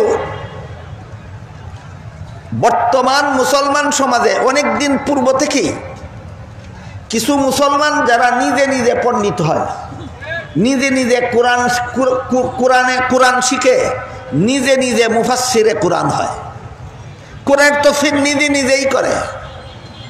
এরা বলে আমি নিজে নিজে কোরআন পড়ে মনে মনে যা বুঝেছি আমার তাফসীরে হুবহু তাই লিখে দিয়েছি। উস্তাদের কাছে কোরআন শিখেছে বলে না নিজে নিজে? এবার শুনুন কোরআন নিজে নিজে শিখার মতো কেমন গ্রন্থ। আল্লাহ পাক রব্বুল আলামিন পবিত্র কোরআনের এক আয়াতে বলেন, লা তুহাররিক বিহি লিসানাকা লিতাজালা বিহি ইন্না আলাইনা জামআহু ওয়া কুরআনাহু ফাইযা ক্বারানাহু ফাত্তাবি' কুরআনাহু সুম্মা ইন্না আলাইনা বায়ানাহু। এর অর্থ হলো আল্লাহ বলেন, হে রাসূল করিম সাল্লাল্লাহু আলাইহি ওয়াসাল্লাম, আমি যখন আপনার কাছে কোরআন নাজিল করতে থাকি তাৎক্ষণিকভাবে আপনি তাড়াহুড়া করে তা জপতে থাকবেন না। আপনার আশঙ্কা হয় নাজিল করতে করতে যদি মুখস্থ করে নিতে না পারেন তাহলে যেই শব্দটা আপনার মুখস্থ থাকার বাকি থাকবে সেই শব্দ আপনার উম্মতে পাবে কোথায়? এই চিন্তার দরকার নাই। আমি আল্লাহ আপনাকে কথা দিলাম, যেভাবে আমি আল্লাহ নিজ দায়িত্বে আপনার কাছে কোরআন নাজিল করি তেমনিভাবে আমি নিজ দায়িত্বে আপনাকে কোরআন স্মরণ রাখাইয়া দেব। আপনাকে মুখস্থ করে কোরআন স্মরণ রাখতে হবে না, আপনার কোরআন স্মরণ থাকাটা আল্লাহর দায়িত্ব। কাজেই আমি কোরআন নাজিল করি সময় জপতে থাকবেন না, গভীর মনোযোগে লক্ষ্য রাখবেন। অতঃপর আল্লাহ বলেন, সুম্মা ইন্না আলাইনা বায়ানা, অতঃপর আমি আল্লাহ আপনাকে কোরআনের ব্যাখ্যা শিক্ষা দিব। কোরআনের ভাষাও আরবি, নবীর ভাষাও আরবি। আল্লাহ নাজিল করেছেন নবীর কাছে, তারপরেও বলেছেন নিজে নিজেই কোরআন শিখুন, না আমি আল্লাহর কাছে কোরআন শিখুন। তাহলে যে নবীর কাছে কোরআন নাজিল হলো সেই নবী যদি নিজে নিজে কোরআন শিক্ষিত পণ্ডিত হতে পারলেন না, আল্লাহর কাছে না শিখে, তাহলে কোন পণ্ডিতের বাপে উস্তাদ ছাড়া নিজে নিজেই কোরআন শিখে মুফাসসিরে কোরআন হতে পারবে? এটা অবান্তর কথা ছাড়া আর কিছু নয়। এমন কিছু লোক নিজে নিজে কোরআন শিখে, নিজে নিজেই মুফাসসিরে কোরআন হয়, নিজে নিজেই কোরআন শিক্ষার পণ্ডিত হয়। এরা করে কি? এরা কোরআনের বিভিন্ন আয়াতে, ওই যে বলেছিলাম আল্লাহ রূপও করতে ব্যবহার করেন, মনে আছে? মনে আছে? ওইখানে আমি বলেছি যে আয়াতে আল্লাহ কোনো শব্দকে রূপ করতে ব্যবহার করেছেন সে আয়াতে মূল অর্থ ধরে নেওয়াই কোরআনের অপব্যাখ্যা, আর যে আয়াতে আল্লাহ মূল অর্থে ব্যবহার করেছেন সেখানে রূপ অর্থ ধরে নেওয়াই অপব্যাখ্যা। আল্লাহর কোরআনের বর্ণিত কিছু কথাকে রূপকের জায়গাত মূল অর্থ আর মূলের জায়গাত রূপ করতে ধরে নিয়ে একদল নিজে নিজে স্বঘোষিত মুফাসসিরে কোরআন বিভিন্ন নবীর ঘটনাকে মন গড়া ব্যাখ্যা করে নবীগণকে গুনাহগার সাব্যস্ত করে রেখেছে। এর মধ্যে একটা উদাহরণ দিচ্ছি মাত্র আজকে আপনাদের সামনে। সাদিয়ানি চিনতে হইলে এই বিষয়ে আলোচনাটা বোঝা দরকার। কাদিয়ানি চিনতে হইলে খতমে নবুয়ত বোঝা দরকার। সাদিয়ানি চিনতে হইলে ইসমতে আম্বিয়া বোঝা দরকার। বলুন, কাদিয়ানি চিনতে হইলে কি বোঝা দরকার? খতমে নবুয়ত। কাদিয়ানি চিনতে হইলে কি বোঝা দরকার? খতমে নবুয়ত। আর সাদিয়ানি চিনতে হইলে কি বোঝা দরকার? ইসমতে আম্বিয়া। এই ইসমতে আম্বিয়ার কিছু আবার দিচ্ছি আপনাদের সাথে। যারা নিজে নিজে কোরআন শিখে, নিজে নিজেই কোরআনের পণ্ডিত হয়, নিজে নিজেই কোরআনে মুফাসসিরে কোরআন হয়, এরা বিভিন্ন নবীর জীবনের বিভিন্ন ঘটনাকে মন গড়া ব্যাখ্যা করে নবীগণকে গুনাহগার সাব্যস্ত করে। এদের মধ্যে সর্বপ্রথম নম্বরে আছেন হযরত আদম আলাইহিস সালাম। একদল কোরআনের মন গড়া ব্যাখ্যাকারীরা কিছু নবীর জীবনের কিছু ঘটনাকে অপব্যাখ্যা করে নবীকে গুনাহগার সাব্যস্ত করে। যে সমস্ত নবীকে এরা গুনাহগার সাব্যস্ত করে এদের প্রথম নম্বরে আছেন কে? হযরত আদম আলাইহিস সালাম। এবার শুনুন আদম আলাইহিস সালামের ঘটনাটা। বিস্তারিত ঘটনা বলবো না, ঘাবড়াবার কারণ নাই, বিরক্ত হবেন না, কয়েক মিনিটে বলে ফেলবো ইনশাআল্লাহ। আপনারা সারা জীবনই আলেমদের মুখে শুনে থাকেন আদম আলাইহিস সালামকে সৃষ্টি করে আল্লাহ প্রথমে কিছুদিন জান্নাতে বসবাস করার জন্য দিয়েছিলেন। এটা তো নতুন কথা নয়, এটা ব্যাখ্যা করে আপনাদের বোঝাতে হবে না, সারা জীবন ভর শুনে আসতেছেন। আদম সৃষ্টি করার পর পৃথিবীতে পাঠাবার আগে কিছুদিন জান্নাতে বসবাস করতে দিয়েছিলেন আর বলেছিলেন, ইয়া আদম উসকুন আনতা ওয়া যাওজুকাল জান্নাহ ওয়া কুলা মিনহা রাগাদান হাইসু শিতুমা ওয়া লা তাকরাবা হাযিহিস শাজারাতা ফাতাকুনা মিনাজ জালিমিন। হে আদম হাওয়া, জান্নাতের যেখানে ইচ্ছা বসবাস করো, সব রকমের ফলমূল খাও, শুধু একটি গাছ দেখিয়ে বললেন এই গাছের ফল খাবে দূরের কথা, এর ধারে কাছেও যেও না। এইটুকু ঘটনা কোরআনে বহু আয়াতে বর্ণিত আছে। সাথে সাথে একথা বর্ণিত আছে, কিন্তু শেষ পর্যন্ত ইবলিস ধোঁকা দিয়ে আদমকে নিষিদ্ধ গাছের ফল খাওয়াইছিল। শোনেন নাই কোনোদিন? এটাও কোরআনে আছে। ইবলিসের ধোঁকায় পরে আদম নিষিদ্ধ গাছের ফল খেয়েছিলেন, ঘটনা কোরআনে আছে। এই ঘটনাকে স্বঘোষিত মুফাসসিরে কোরআনগণ, উস্তাদের কাছে শিখে মুফাসসিরে কোরআন না স্বঘোষিত মুফাসসিরে কোরআন, এই ঘটনাকে স্বঘোষিত মুফাসসিরে কোরআনগণ নিজের মন গড়া ব্যাখ্যা করে এভাবে বলেন যে আল্লাহর আদেশ নিষেধ লঙ্ঘন করলেই গুনাহ হয়, আর আদম তো লঙ্ঘন করলেন, কোরআনেই আছে, সুতরাং এই আল্লাহর নিষেধ লঙ্ঘনের কারণে যুক্তিসঙ্গতভাবেই আদম গুনাহগার। এটা হলো ইসলামের নামে বিশুদ্ধ মতবাদ না ইসলামের নামে ভ্রান্ত মতবাদ? এটা কেমন ভ্রান্ত মতবাদ? এই ভ্রান্ত মতবাদের কারণে কাদিয়ানীদের মতো কাফের হয় না, আর আহলে সুন্নাত ওয়াল জামাতের মতো নির্ভেজাল মুসলমানও থাকে না। এটা এমন ভ্রান্ত মতবাদ। কোরআনের কোনো আয়াতের ভ্রান্ত ব্যাখ্যার মাধ্যমে কোনো নবীকে গুনাহগার সাব্যস্ত করা, এটা ইসলামের নামে এমন একটা ভ্রান্ত মতবাদ, যেই মতবাদ পোষণ করলে কাদিয়ানীর মতো কাফেরও হয় না, আর আহলে সুন্নাত ওয়াল জামাতের মুসলমানের মতো নির্ভেজালও থাকে না। এটা এমন ভ্রান্ত মতবাদ। এইরকম ভ্রান্ত মতবাদ মুসলমান সমাজে চালু হয়েছে একদল স্বঘোষিত মুফাসসিরে কোরআনের দ্বারা, একদল স্বঘোষিত মুফাসসিরে কোরআনের দ্বারা। এই বিভিন্ন নবীর জীবনের বিভিন্ন ঘটনাকে ভ্রান্ত ব্যাখ্যার মাধ্যমে গুনাহগার সাব্যস্ত করার এই যে প্রবণতা কিছু স্বঘোষিত মুফাসসিরে কোরআনের দ্বারা মুসলমান সমাজে প্রচারিত হচ্ছে, এটা আসলে কোনো মুসলমানের মস্তিষ্ক প্রসূত নয়। এই ভ্রান্ত মতবাদ মুসলমান সমাজে স্বঘোষিত পণ্ডিতেরা আমদানি করেছে খ্রিস্টানদের কাছ থেকে। দেখেন দেখেন, ঠিক বেঠিক পরে বলবেন, খ্রিস্টানদের কাহিনীটা আগে শুনুন। আপনাদেরকে খ্রিস্টান বানাবার জন্য বাংলাদেশের স্বাধীনতার সূচনা লগ্ন থেকে খ্রিস্টানদের একটা সংগঠন অবিরাম গতিতে কাজ করে চলেছে। সংগঠনটার নাম হলো খ্রিস্টান মিশনারি বাংলাদেশ। এই খ্রিস্টান মিশনারি বাংলাদেশের পক্ষ থেকে ইসলাম ধর্মকে বাতিল, খ্রিস্টান ধর্মকে সত্য প্রমাণ করার জন্য অজস্র বই পুস্তক লেখছে আর মুসলমানদের মধ্যে বিতরণ করে যাচ্ছে। তাদের লিখিত এই সমস্ত বই পুস্তকের মধ্যে একটা বইয়ের নাম আছে কোরআনের আলোকে বেহেশতে যাওয়ার পথ। খ্রিস্টানদের লিখিত বইটির নাম কোরআনের আলোকে বেহেশতে যাওয়ার পথ। বানরেরা এমন শব্দে দ্বারা বইয়ের নাম দিয়েছে যে নামটা দেখলেই একজন মুসলমান কল্পনাও করতে পারবে না এটা কোনো খ্রিস্টানের লেখা, কারণ কোরআনের আলোক খ্রিস্টানে কি বুঝবে? বুঝলে মুসলমান আলেম জানে। বেহেশতে যাওয়ার পথ খ্রিস্টানে কি চিনবে? চিনলে মুসলমান আলেমে চিনে। এই জন্য বানরামি করে বইয়ের নাম দিয়েছে কোরআনের আলোকে বেহেশতে যাওয়ার পথ। বলুন, এটা কোনো আলেমের লেখা না খ্রিস্টানদের লেখা? এবার শুনুন বইয়ে কি লিখেছে। খ্রিস্টানেরা সেই বইয়ে লিখেছে, প্রথম মানুষ আদম, প্রথম পাপিষ্ট। বলুন, আদম শুধু প্রথম মানুষ না প্রথম নবীও? এই প্রথম নবী প্রথম পাপিষ্ট। কি ছিল আদমের পাপ?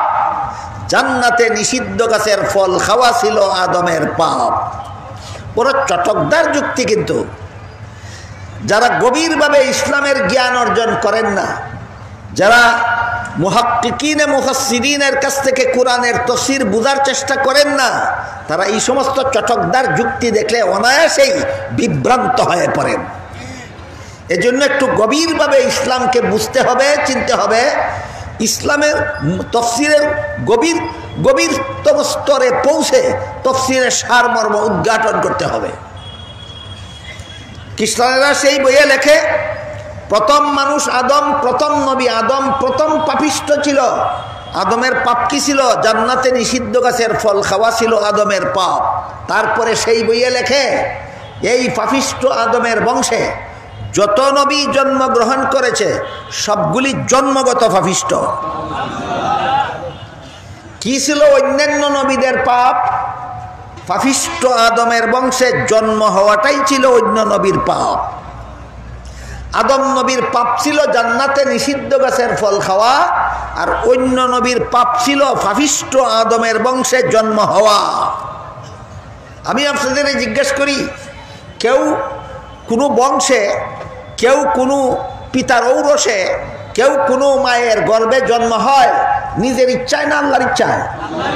তাহলে এটা জন্মগ্রহণকারীর পাপ হয় কিভাবে? এই গাঞ্জাখোর, এটা জন্মগ্রহণকারীর পাপ হয় কিভাবে? তারপরে লেখে সেই বইয়ে, যেহেতু পাপিষ্ট আদমের বংশের নবী জন্ম হইলে নবীও হয় জন্মগত পাপিষ্ট, তাই আল্লাহ শেষ পর্যন্ত একজন নবীকে নিষ্পাপ বানাবার সিদ্ধান্ত নিলেন। পাপিষ্ট আদমের বংশে জন্ম দিলেই যেহেতু জন্মগত পাপিষ্ট হবে, তাই আল্লাহ যে নবীকে নিষ্পাপ বানাবেন সেই নবীকে আর পাপিষ্ট আদমের বংশে জন্ম না দিয়ে আল্লাহ নিজের ঔরসে জন্ম দিলেন। এই কারণে এই আল্লাহর ঔরসে জন্মগ্রহণকারী আল্লাহর পুত্র একমাত্র ঈসা আলাইহিস সালাম হলেন নিষ্পাপ।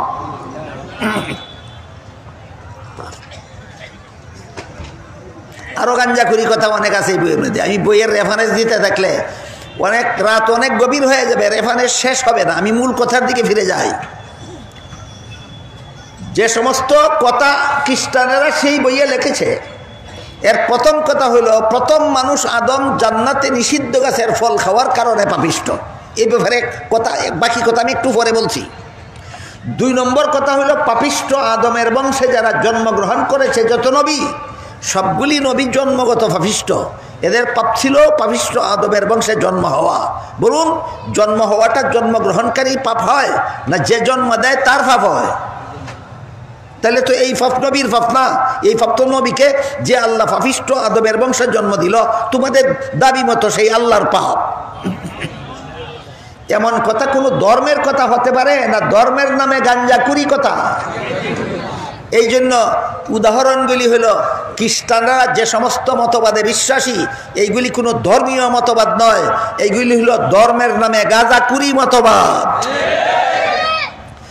এই গাঁজাখুরি মতবাদে বিশ্বাসী খ্রিস্টানেরা আদম আলাইহিস সালামকে পাপিষ্ট সাব্যস্ত করার জন্য তার জীবনের যেই ঘটনাকে দলিল হিসাবে গ্রহণ করেছে, সেটা হলো জান্নাতে নিষিদ্ধ গাছের ফল খাওয়ার ঘটনা। এবার বলুন, মুসলমান সমাজে যে সমস্ত স্বঘোষিত মুফাসসিরে কোরআন আদম আলাইহিস সালামকে জান্নাতে নিষিদ্ধ গাছের ফল খাওয়াকে দলিল হিসাবে, নিষিদ্ধ গাছের ফল খাওয়ার ঘটনাকে দলিল হিসাবে পেশ করে আদমকে গুনাহগার সাব্যস্ত করছে, এরা কি এই মতবাদটা কি এদের নিজস্ব মস্তিষ্ক প্রসূত না খ্রিস্টানদের কাছ থেকে আমদানিকৃত?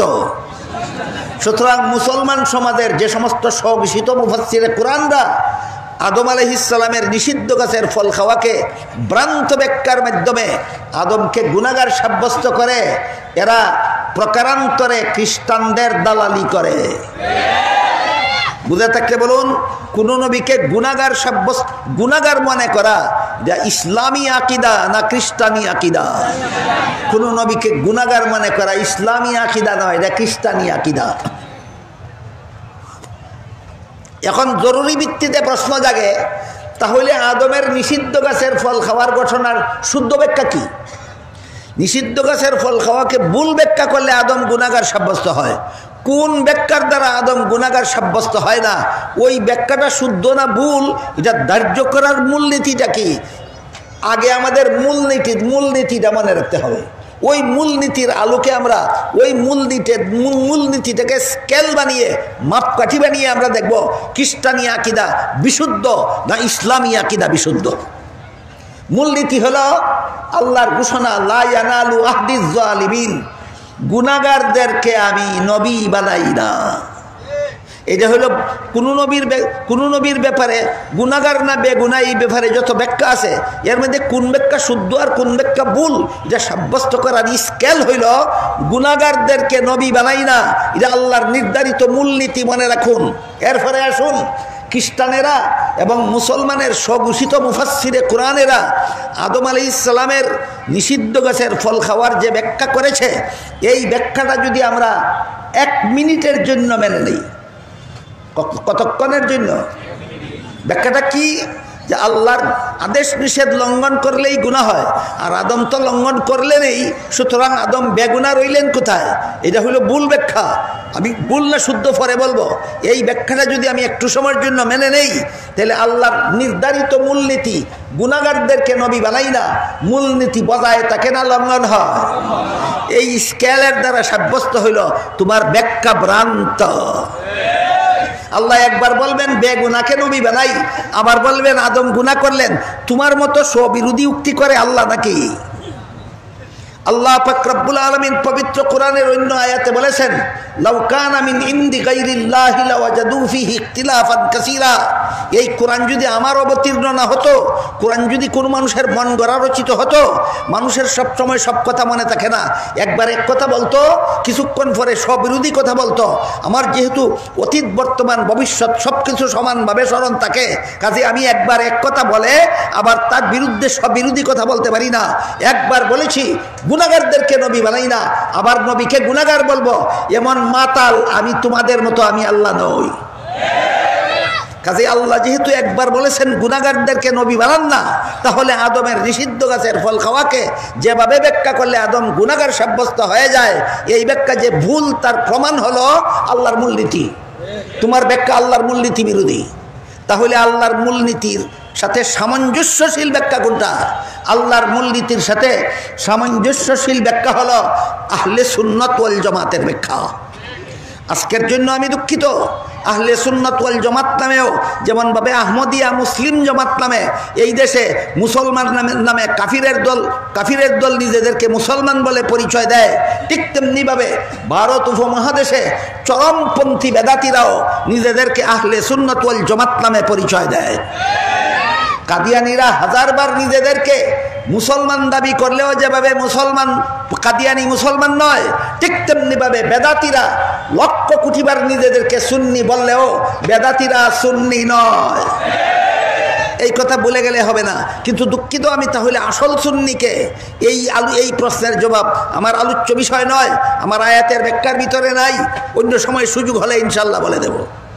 আজকের কথা হলো যে আহলে সুন্নাত ওয়াল জামাত, আহলে সুন্নাত ওয়াল জামাতের যত মানুষই উস্তাদের কাছে কোরআনের ব্যাখ্যা শিখেছেন, কোরআনের তফসির শিখেছেন, নির্ভরযোগ্য মুফাসসিরে কোরআন, গ্রহণযোগ্য তফসিরের যত কিতাব লিখেছেন, আহলে সুন্নাত ওয়াল জামাতের সমস্ত মুফাসসিরে কোরআন তাদের তফসিরের কিতাবে জান্নাতে আদমের নিষিদ্ধ গাছের ফল খাওয়ার বিশুদ্ধ ঘটনা উল্লেখ করেছেন। সেটা হইল খ্রিস্টানদের মতবাদ বিরোধী, আল্লাহর মূলনীতির সপক্ষে। সেই মূলনীতিটা হলো, সেই বিশুদ্ধ ব্যাখ্যাটা হলো, মানুষের কোনো কাজের দ্বারা গুনাহ হয় আর কোনো কাজের দ্বারা সওয়াব হয়। মানুষের কোনো কাজে গুনাহ হয়, কোনো কাজে সওয়াব হয়, জান্নাতি জীবনে নয়, দুনিয়ার জীবনে। বলুন, মানুষের কোনো কাজে সওয়াব হয়, কোনো কাজে গুনাহ হয়, কোন জীবনে? জান্নাতি জীবনের কোনো কাজে সওয়াব নাই, গুনাহ নাই। আহলে সুন্নাত ওয়াল জামাতের মুফাসসিরে কোরআনের লেখা তাফসীরের কিতাবগুলিতে এই ব্যাখ্যা উল্লেখ আছে যে মানুষের কোনো কাজে সওয়াব হয়, কোনো কাজে গুনাহ হয় দুনিয়ার জীবনে, জান্নাতি জীবনের কোনো কাজে সওয়াব নাই, গুনাহ নাই। এবার বলুন, আদম নিষিদ্ধ গাছের ফল খেয়েছিলেন কোন জীবনে? এর সাথে সোয়াবেরও কোনো সম্পর্ক নাই, গুনারও কোনো সম্পর্ক নাই। এই ব্যাখ্যা আল্লাহর মূলনীতি মূলনীতির সাথে সাংঘর্ষিক না মূলনীতির অনুকূলে প্রমাণ হয়ে গেল। আহলে সুন্নাত ওয়াল জামাতের ব্যাখ্যা বিশুদ্ধ, খ্রিস্টানদের ব্যাখ্যা বাতিল।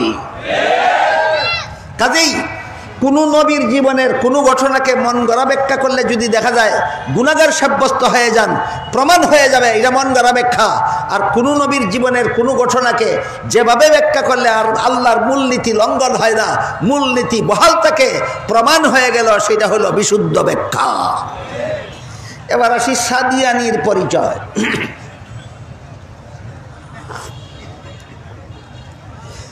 কাদিয়ানীদের বড় নেতা হইল গোলাম আহমদ কাদিয়ানী, আর সাদিয়ানীদের বড় নেতা হইল মৌলানা সাদ সাহেব। মৌলানা সাদ সাহেব কয় হযরত জাকারিয়া আলাইহিস সালাম আল্লাহর দরবারে শাস্তিযোগ্য অপরাধ করেছিলেন। ফার্সি ভাষায় গুনাহ, আরবি ভাষায় মাসিয়াত, বাংলা ভাষায় শাস্তিযোগ্য অপরাধ। ফার্সি ভাষায় গুনাহ, ফার্সি ভাষায় গুনাহ, আরবি ভাষায় মাসিয়াত, বাংলা ভাষায় শাস্তিযোগ্য অপরাধ। তাহলে মর্ম কি দাঁড়ালো? এই সাদিয়ানীদের নেতা সাদ সাহেব কয় জাকারিয়া আলাইহিস সালাম আল্লাহর দরবারে শাস্তিযোগ্য অপরাধ করেছিলেন, মানে গুনাহ করেছিলেন। হযরত ইউসুফ আলাইহিস সালাম আল্লাহর দরবারে শাস্তিযোগ্য অপরাধ করেছিলেন, মানে গুনাহ করেছিলেন। হযরত ইউসুফ আলাইহিস সালাম আল্লাহর দরবারে শাস্তিযোগ্য অপরাধ করেছিলেন, মানে গুনাহ করেছিলেন। এমনকি মুহাম্মদুর রাসূলুল্লাহ সাল্লাল্লাহু আলাইহি ওয়াসাল্লামও আল্লাহর দরবারে শাস্তিযোগ্য অপরাধ করেছিলেন, মানে গুনাহ করেছিলেন। কাদিয়ানীরাও ভ্রান্ত মতবাদী, সাদিয়ানীরাও ভ্রান্ত মতবাদী। কাদিয়ানীদের ভ্রান্ত মতবাদে এদেরকে কাফের বানিয়েছে, আর সাদিয়ানীদের ভ্রান্ত মতবাদে এদেরকে পথভ্রষ্ট গুমরা বানিয়েছে। এবার মূল কথার দিকে ফিরে যাই। সূরা শুরার 13 নম্বর আয়াতে আল্লাহ বলেছেন আকিমুদ্দিন। এখানে দিন শব্দের অর্থ কর্মফল নয়, এখানে দিন শব্দের অর্থ ধর্মও নয়, এখানে দিন শব্দের অর্থ ইসলামের বিশুদ্ধ মতবাদ। আল্লাহ নির্দেশ দিয়া বলেন তোমরা ইসলামের বিশুদ্ধ মতবাদে অটল থাকো, ইসলামের নামে ভ্রান্ত মতবাদ পোষণ করবে না।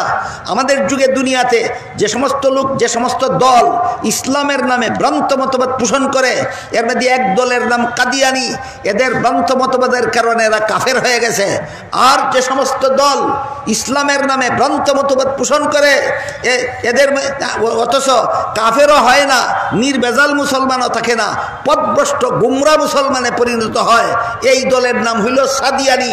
এরা সাদ সাহেবের এই অপব্যাখ্যা মেনে নিয়ে এরা ইসলামের নামে ভ্রান্ত মতবাদে চলে গেছে। আজকের মতো মাত্র 3 আয়াতে দিন শব্দের 3টা অর্থ আপনাদের সামনে তুলে ধরেছি।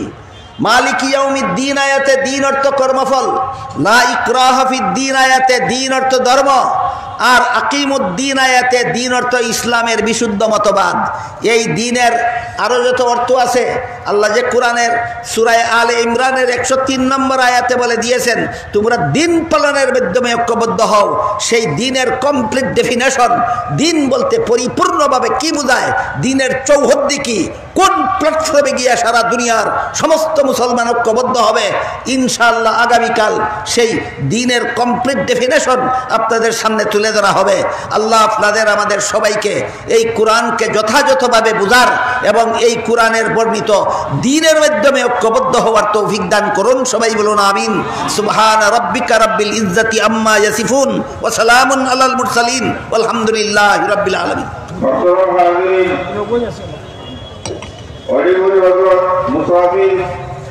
সফরের অবস্থায় দোয়া কবুল হয়, এই জন্য আমরা হযরতের দরবারে দরখাস্ত করব দোয়া করার। আর আপনাদের কাছে আমাদের আবেদন, আগেও বলেছি আমরা সবাই যেন চেষ্টা করি আগামীকালকে আমরা 1-2 সাথী আরো দাওয়াত দিয়ে নিয়ে আসার। আল্লাহ তাআলা আমাদেরকে তৌফিক দান করুন। আমরা হযরতকে দরখাস্ত করব সংক্ষিপ্ত মুনাজাত করার জন্য।